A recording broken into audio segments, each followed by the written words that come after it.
this is the thing that has come out of the soul retrieval process, and something that I think will be really helpful to people, to students who are looking to practice soul retrieval, and also shift something that is really stuck. It's really about using the archetypes that we work with. And so those 4 archetypes can help us to make that journey from where we are to where we want to be, and then create a bridge to the new. Righto. Yeah. And to shift our the momentum of our new timeline, and to hold it steady while we make the transition between what was and what is. Okie doke. So the first place to start really is at the place of Serpent, to look at the facts, the what is, and to ask yourself questions like, what have I created? What is the movie of my life? What's the story that I'm telling myself? And what do I tend to pay attention to? So you've got, just to make that clear, you've got some examples of some questions there. They're not the exhaustive list, but for the purposes of what we're doing today, that's an example, or some examples. Yes, there's a much fuller version. There's lots of questions that we can ask ourselves about what's happening in our lives, but at that very factual level. So if my life was a movie, what does it look like? What movie is it? And from that place of Serpent, which is also non-judgment, non-attachment and non-suffering, because you and I both know that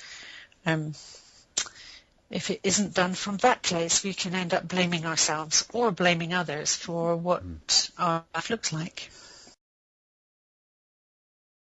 That will be... is there anything else you wanted to say about Serpent? Or no, simply that that at that place we're looking at the actual facts, the what is. Because at that level, at the level of Serpent, everything is exactly as it seems to be. And we want to look at the factual evidence. Yeah. And after Serpent? After Serpent, of course, then we want to bring it to Jaguar, the place of the feelings and the mind. And here, nothing is exactly as it appears to be, because we're using our own personal filters to look at our world. So the kind of questions we would want to ask ourselves here is, what are the beliefs that I hold that help me to create this story of my life? What did I need to believe in order for that story to be what it is? And I like to think that if we listen to the voice in our head telling us, the voice in our heads does a really good job of letting us know what we believe.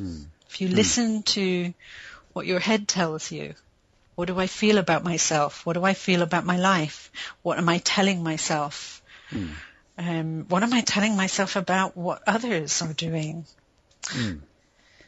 And what behaviors, what are my behaviors that tell me what my real commitment is?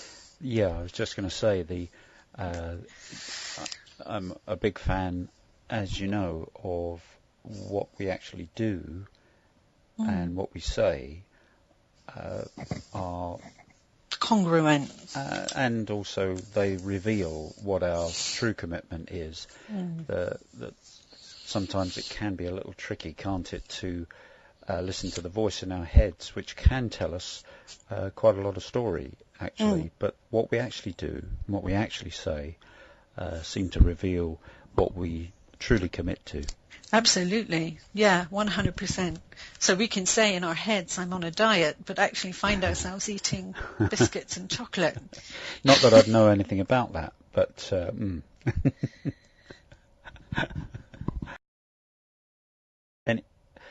Is there anything else that you'd like to say about that Yes, particular actually, place? yeah, because we have learned over the course of our West work not to engage in the dramas. So we would be doing this questioning of ourselves, questioning of our behaviors, of the things we tell ourselves, the voice in our head, the beliefs, from a place of non-engagement, to not go into a big drama about it, but just to notice.